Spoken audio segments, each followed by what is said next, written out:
the School of Journalism and Mass Communication at the University of North Carolina at Chapel Hill. This is Carolina Week.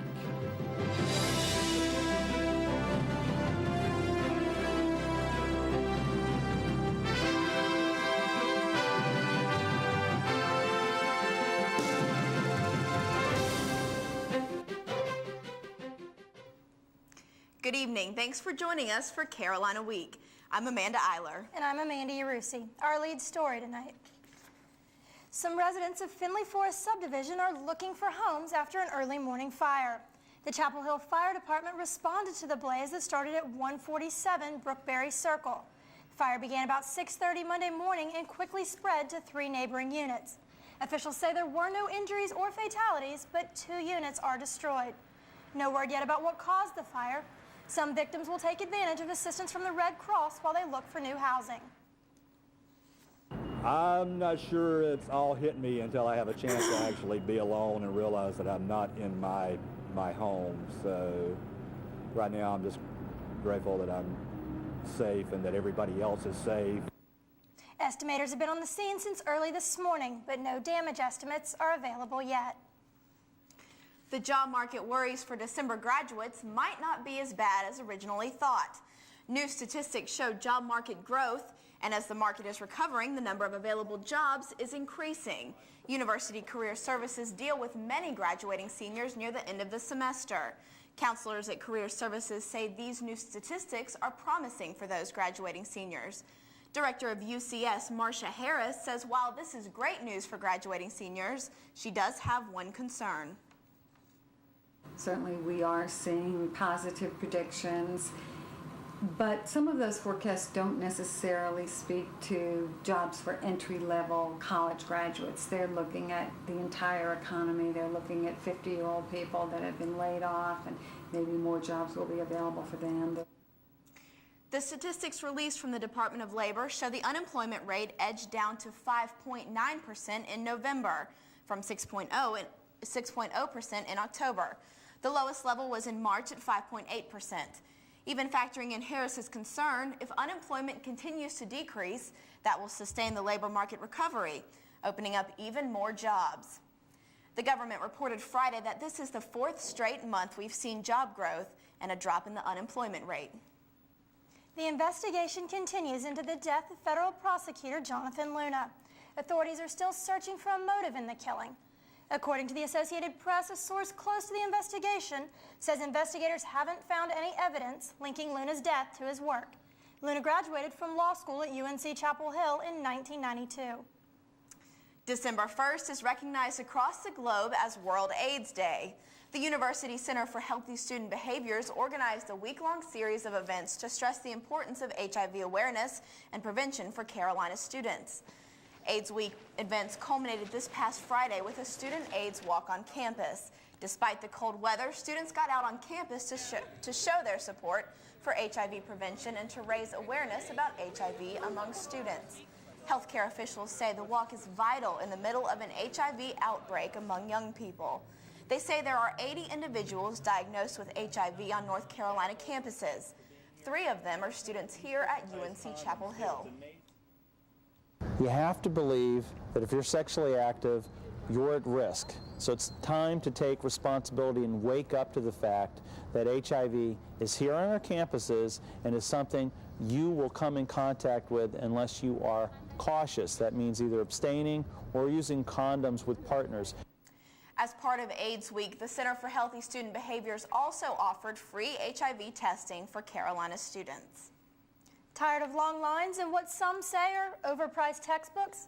Now you can find the best deals without the wait, all in the comfort of your own room. A Carolina junior and an alum have created CarolinaSwap.com, a website that lets students browse books, compare prices posted by students and Amazon.com, and buy books from other students. And if you're not sure which books you're going to need, Carolina Swap also posts the titles of books required for various classes. If you want to sell your books at student stores and get some fast cash, buyback starts Thursday, December 11th and goes through Friday, December 19th. Check out our website for specific times. An increasing number of laptop thefts around campus have residential and housing safety groups looking into new ways to keep students' property safe. Top safe-making companies presented a demo Thursday of their in-room safes capable of holding a laptop and other valuables.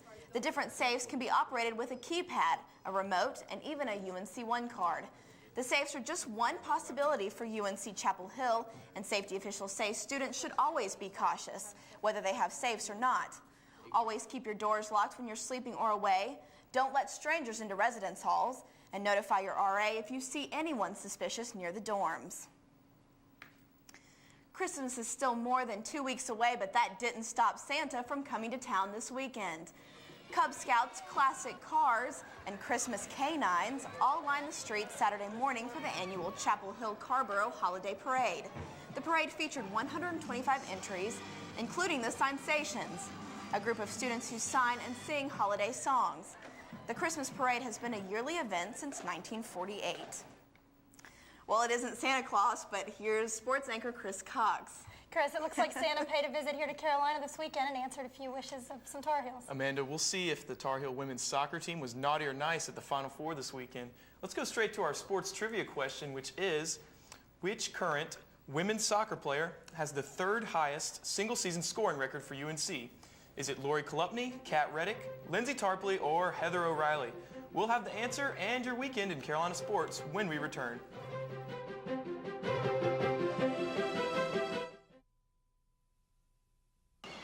Daddy, why is the sky blue? Well, to match your pretty eyes.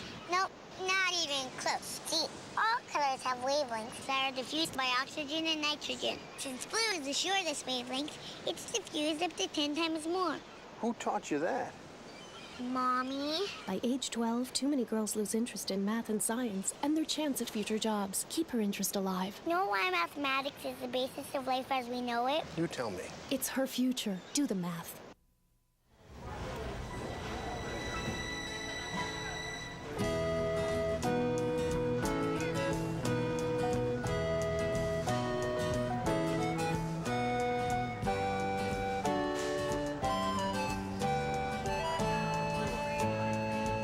I give you a 20. I'm sure of it. You're stupid. Children are influenced by what they see adults do.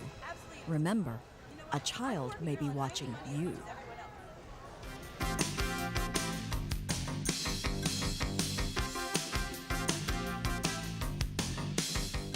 Welcome back to Carolina Week Sports. The Carolina women's soccer team reached a familiar stage in their dominant dynasty this weekend, the Final Four. Even before leaving for Cary on Friday, sophomores Kendall Fletcher and Casey White were feeling confident. We're going to win the national championship this year. Coach Anson Dorrance is doing more than trying to win a title. He's trying to reestablish these queens of soccer to their original and rightful thrones. This, ladies and gentlemen, is what it's all about. The Heels would go in to face UCLA in the semifinal on Friday. It's early on when Alyssa Ramsey lost one into the box where Kendall Fletcher awaits it for the goal. Backing up her statement from earlier, and an impressive celebration as well. Go on with your bad self, Kendall. And then the Bruins decide to give it away. Goalie Ariana Criscione whiffs on a clear. It's an own goal for the Heels. Watch it again. Oh, that's so devastating, but we'll take it. So the Tar Heels would win 3-0 and move on to face Connecticut on Sunday for the championship. Against the Huskies, Lori Kolupny finds Player of the Year candidate Lindsay Tarpley for the goal in the 8th minute of play. Then it's Kolupny's turn to score. This cross from Heather O'Reilly makes it 2-0. O'Reilly then would take over. Down the left side, she squeezes one in. Oh my, watch it again. What talent. Look at the composure coming in.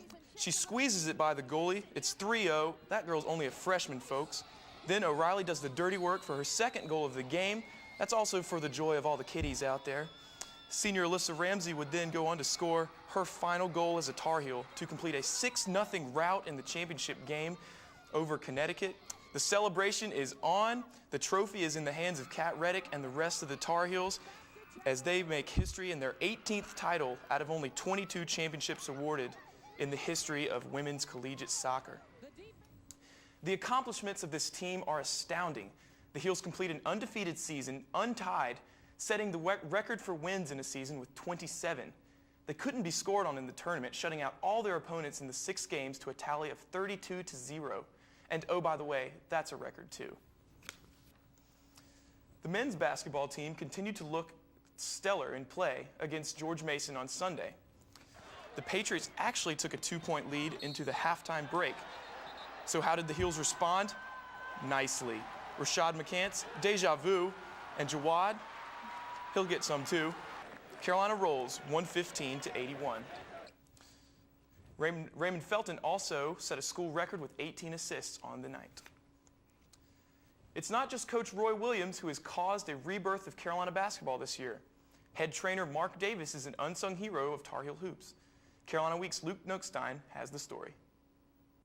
Basketball at the Division I level is a high-contact sport that could result in a lot of injuries. Many players here at UNC rely on head trainer Mark Davis to keep them healthy. Davis has been the head trainer for the men's basketball team since 1977. He is well liked by the players who have labeled him with the nickname Skates. You notice him watching him during practice, he just walk everywhere. He'll just walk to the gym and back or something like that. It looked like he's skating out there. One player whom Mark skated with a lot last season is sophomore star forward Sean May, who was hurt most of last year, but thanks to Davis is in top form this season. I'm glad, I'm here with the guy who's been through, he's been here 20-some years, and he knows a little bit of everything, knows everybody, and, I'm glad, Skate's my trainer. Many players throughout the years have felt that way about Davis as a person. Davis even worked with the best basketball player of all time, Michael Jordan. He wasn't a superstar then. He was just another kid with a big floppy tongue. Certainly there were signs of greatness there, but who knows who the next Michael Jordan's going to be. I mean, he may be somebody on the court right now that we don't even suspect. One player who could fill those shoes is star point guard Raymond Felton, a preseason first-team All-American. Even he understands the importance of Davis keeping him and everyone else in playing shape. He takes good care of us, so, we can be able to play for the game. If we miss a practice or two, he makes sure that we're ready for the game, the next game that we have. So, he's a big part of our team. He keeps guys healthy. As long as the Heels can stay healthy, they have a shot of making it deep into the tournament. But just how far can they make it? They'll go as far as they can. Good answer, Mark. Tar Heel fans hope that with some magic skates, Carolina will make it all the way this season.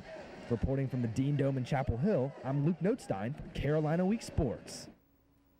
Davis works every practice and every game, and even helps to organize travel plans for the team. He and Coach Roy Williams have a strong bond as they've known each other for more than 20 years. As much as anyone, Davis is Carolina basketball.